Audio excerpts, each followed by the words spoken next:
can you tell us a little bit what is the difference between these secretive mantras and these free mantras, and why are they always in Sanskrit? Why are they always in Sanskrit? Why are they always in Sanskrit? Because in the spiritual world, where this knowledge is coming from, is the language spoken there is Sanskrit. Yeah. So it's a transcendental language. It's called technically Devanagari. Devanagari. So it's spoken in the spiritual world, on higher planets too.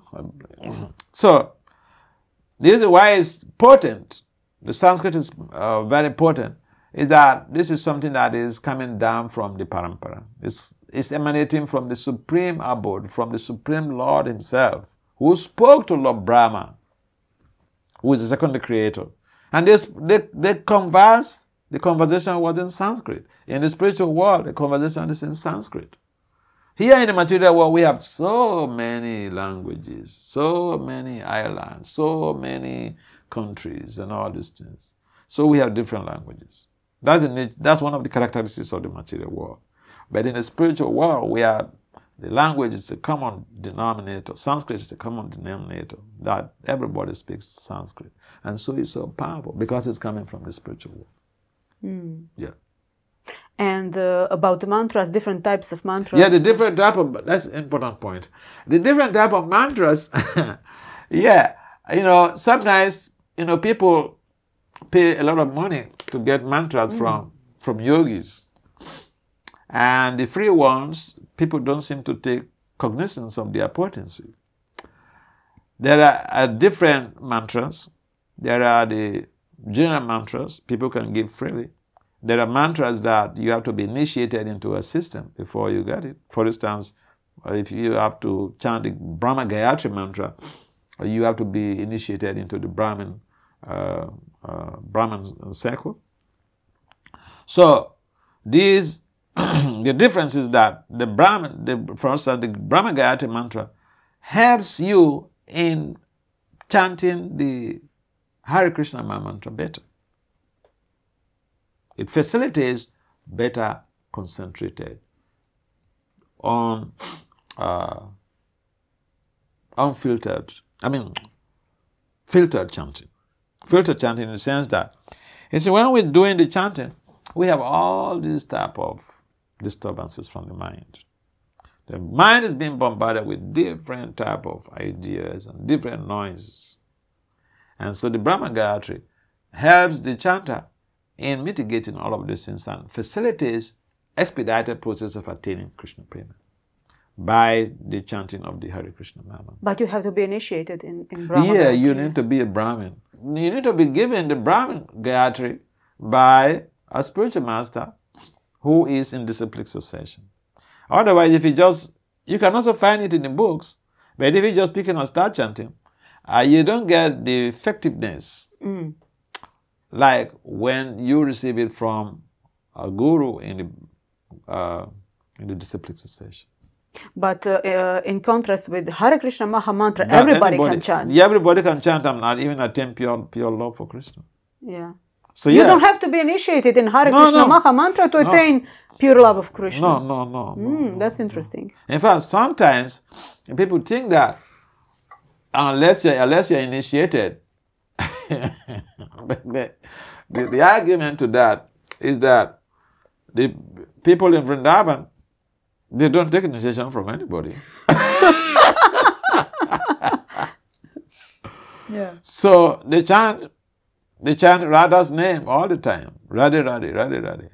So yeah, even we had in the past, there was some type of misconception that if you're not initiated, you cannot put on, if you're not following the four regular principles, you cannot put on a tulsi. That also has been debunked through some research in the Shastra. So anybody who puts on the tulsi like a necklace of tulsi tree, yeah? You get protected. And we should encourage people to do this. You could check in the scriptures. I mean, it's right there. Sometimes we create so many unnecessary rules. Yeah, myths, yeah. Yeah, spend so much energy on them instead of chanting, for example. Right.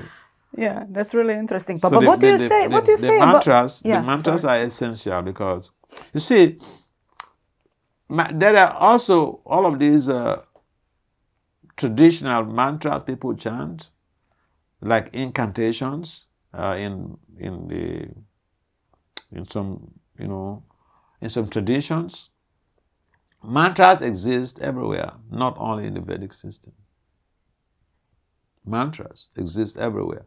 It's just that the potency of the mantra is what matters. The purpose of that chanting is what makes the difference. But then the Hare Krishna Maha Mantra is called the Maha Mantra. It's the highest of all mantras. Why? Because it enables the chanter to attain pure love for Krishna, pure love for God. There are some mantras you chant and you can bring a dead body back to life. Oh yeah. Really? Yeah. Maybe some viewers would be interested in that one. There are mantras you chant to be able to get a nice spouse. Yeah. We find in the Bhagavad Purana how soldiers are dead, demoniac soldiers are dead, and their spiritual master revives them by the use of mantras. In fact, there are specific mantras for bringing the dead back to life. But the point is, if you are brought back to life, what will you do with your life? To more sinful activities, more karma. So better to die and go. Yeah, for sure. And what do you think about this? There's lots of this. Let me say it like this: New Age type of philosophies and stuff, where the spiritual masters give like specific individual mantras to each disciple. Is this like Vedic tradition, or it's like different types of schools in Hinduism? There are so many different types of schools that they are getting some ideas from the Vedic literature, and then they are also creating, because the human mind is full of innovative adventures. It's very creative. The point is that we have to see which discipline succession is endorsing that. We have discipline successions that go up back to the Supreme Lord. So where did you get this idea? That's the question. What discipline succession are you coming from? Where did you get this idea? So people create so many things. You see, when I was a kid, I never liked religion. You know why? Why? Because I see people who are involved in religion do sometimes the worst things. So I hated religion. But then, even when I was asking questions about life, for instance, I lost my uncle when I was a kid. I think when I was in grade 3 or grade 4.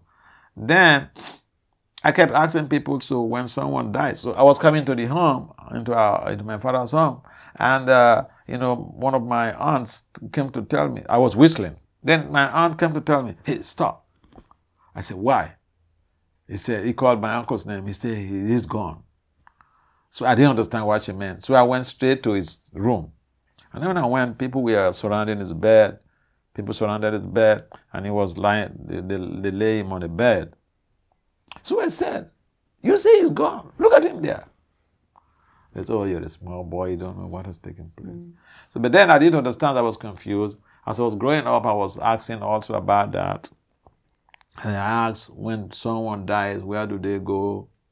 Because I had inquisitive mind when I was small. My disappointment was that, family members, my teachers, the pastors, they couldn't respond to my questions favorably. And so when I met the devotees, I read Prabhupada's books, and my questions were all clarified.